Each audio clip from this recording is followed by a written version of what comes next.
I had a story pop up and it was like 4 years ago today, and it was like this picture. I'll post it here, and it just says quick sketch. And even for my quick sketches now, they are definitely better than what I was able to do 4 years ago. And so that growth, that steady growth, has been from me being consistent and persistent in my ability to take little pockets of time.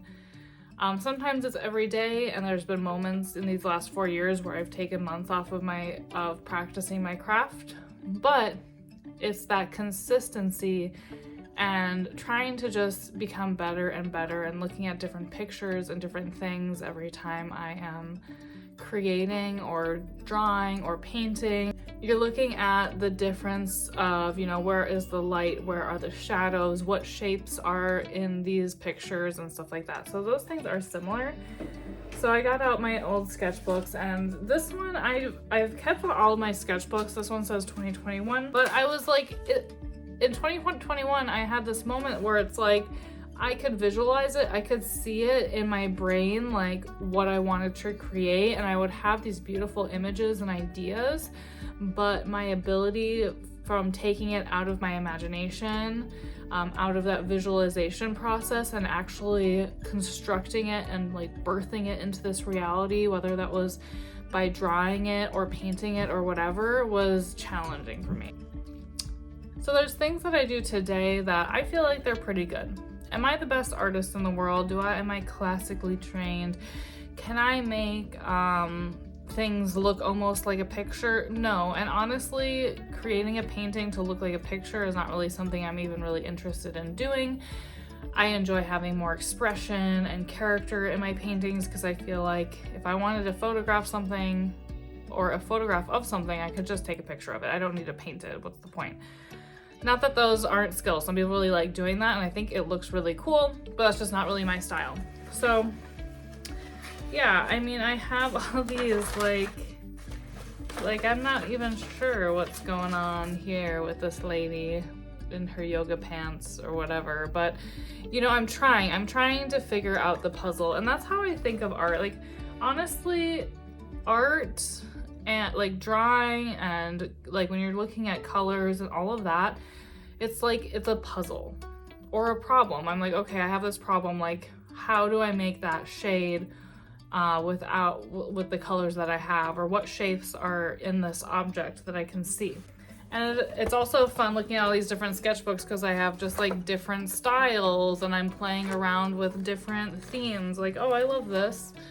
This inspires me to go back to this series. I wanted to do a series of just like the nuance of parenting and like how you spend most of your day, like dishes.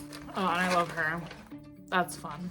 But it's like from one sketchbook to the next, we have different things, like playing around with different styles, playing around with just different stuff and trying to draw every day. And then I got into also making my self-portraits as the first page of my new sketchbook. And it's funny because like I haven't actually really been interested in looking or like working in my sketchbook lately. I think what I need is a watercolor, like one of those watercolor books. This is great. I'm turning that one into a painting. But if you look at like this first quick sketch and you compare it to like, for example, this quick sketch, there's a huge difference based on, you know, the time that's passed. This is 2022. So is it the best sketch? I don't know, but it's a lot better than what I did a year before that. And this is 2023. Here's my self-portrait in 2023. So I guess I'm just, there's two points here. One is, so we got 2022 to 2023. There's two different points. One is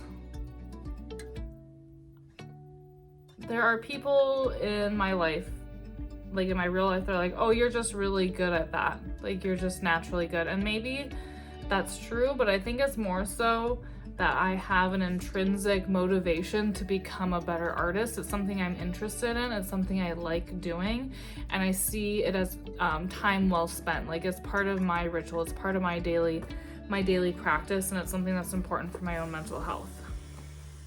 So there's that. And two, it's like anyone can become a better artist if you keep making art. And if you keep trying to become better, and if you study different things, and you know, all of that. Like, certain people do have maybe a natural ability or an eye for it, but a lot of that, people aren't just naturally good at it. It's more so they have a natural curiosity for that subject or for that, maybe it's a sport. It's like I look at my own two kids, and you know, one of them really wanted to be good at basketball. They just didn't have that intrinsic motivation to become better and better and better at it, but they were intrinsically motivated to really practice another sport, and they've gotten really, they have grown quickly in baseball versus basketball, right? So, and we see that, like, as an adult that works with kids, and I work with large groups of kids, you see the kids that are naturally athletic or they're naturally interested in art. So there is some of this, I wouldn't say born with, or like, I guess they are kind of born with these different, you know, geniuses. But anyone can be good at it and the root of it though is anyone can be good at it if they want to.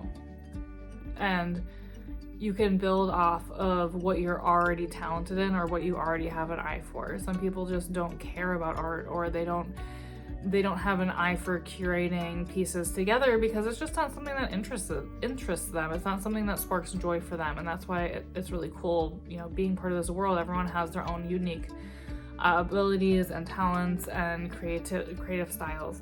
I hope this helped motivate you guys to keep on keeping on with your art. Even if you're a busy parent like me, I hope you find time in your day to spend creating, drawing, or doing something that you love.